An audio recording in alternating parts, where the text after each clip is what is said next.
Welcome to the Butter Factory.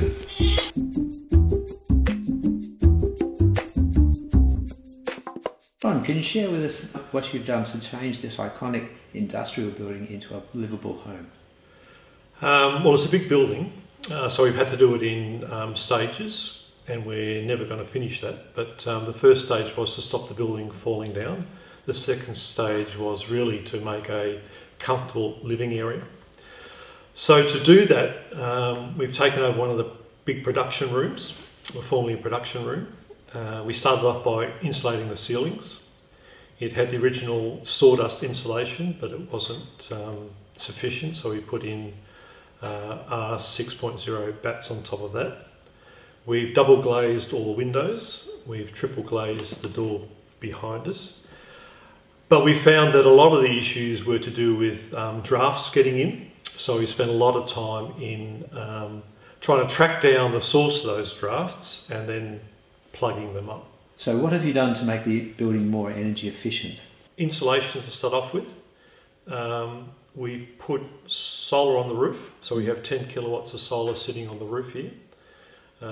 We put in a 13 kilowatt battery which sits in the basement. And at the same time we put in reverse cycle air conditioning as a heating source, all electric, electric car charger.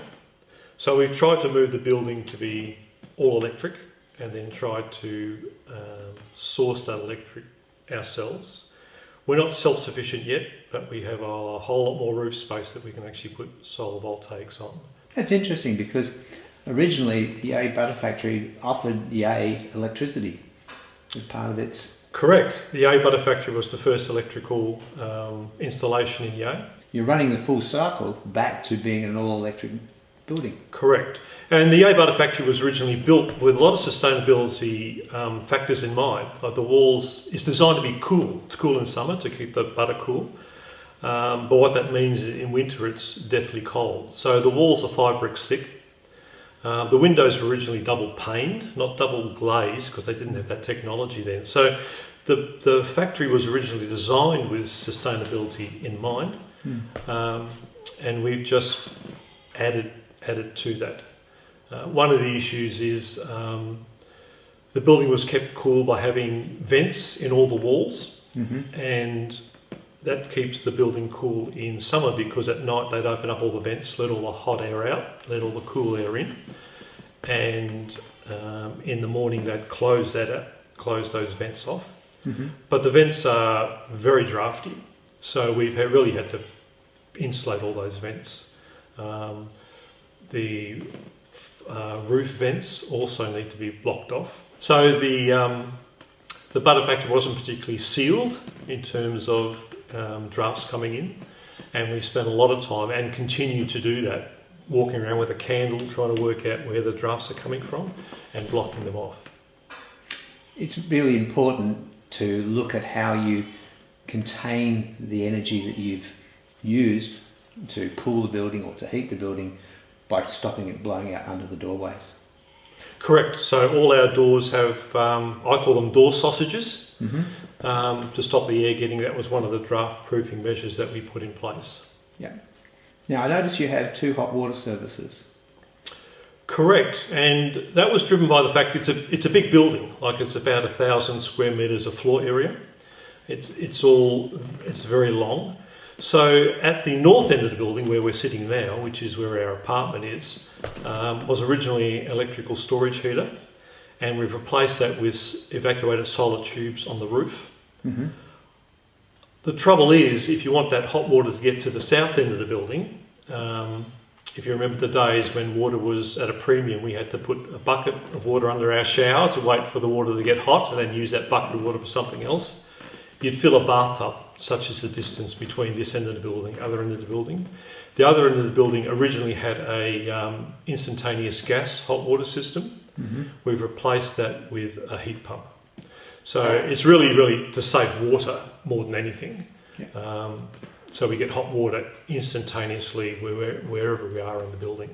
So you're improving the building step by step by changing this and then changing that. You've not taken it on as one huge project.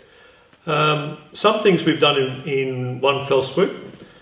when we first moved in, within a week someone knocked at our front door and said, can we change all your halogen downlights to LED downlights for free? And we said, come on in. So we've literally changed all the lighting in the building to LEDs. So we changed about 24 halogen downlights to LEDs. We've replaced over 50 fluorescent tubes with LED tubes. And what we call the venue at the back, the large distribution, what was originally a distribution area, we've replaced the metal halide globes with LEDs as well. And that's been a big improvement because we have 13 downlights in that area, and now the power usage of all 13 is less than the power usage of one of the original metal halide lamps. So it's a matter of going through and working out where the power is being used, and I've had a little power mate device to do that, and then replacing as appropriate if I can. You mentioned it's a large building, so how do you handle that as a occupant? We broke it up into zones, and that helps with renovation as well. So the original loading bay is a huge room at the back of the building. We call that the venue. In the middle of the building, in the original building envelope, which is the 1905 construction, is what we call the theatre, and that's all on the ground floor. On the first floor in the original 1905 building is our apartment area and all our living spaces.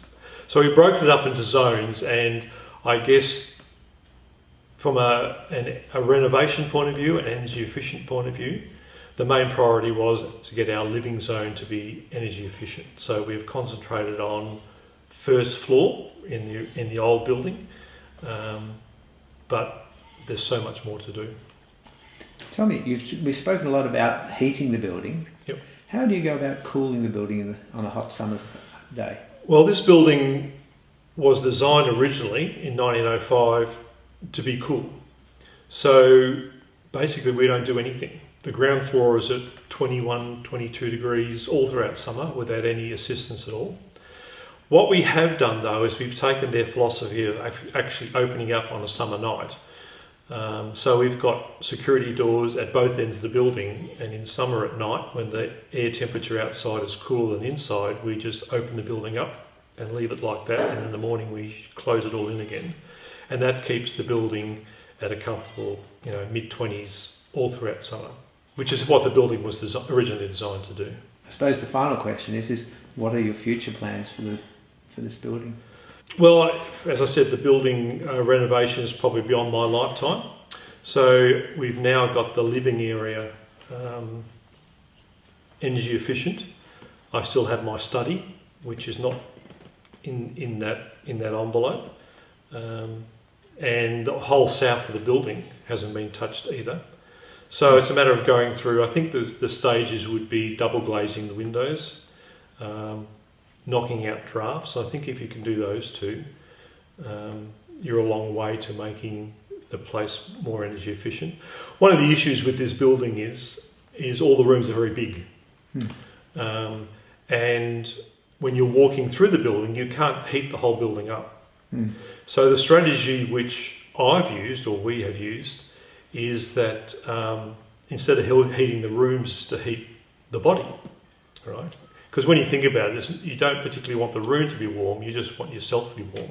Yeah. So I've taken to wearing motorcyclist thermals, right? Which are, and I got one here, I'm wearing it at the moment, it's battery powered, has different heat settings, and I can just dial it up wherever I want. So rather than think about heating the whole building, which would be a sustainability nightmare, I just heat myself up, and I can go anywhere in the building or in the gardens and be quite comfortable. Now that's not for everybody, but it fits in with the ethos of what we're trying to do here. Excellent. Thank you for your time. You're welcome.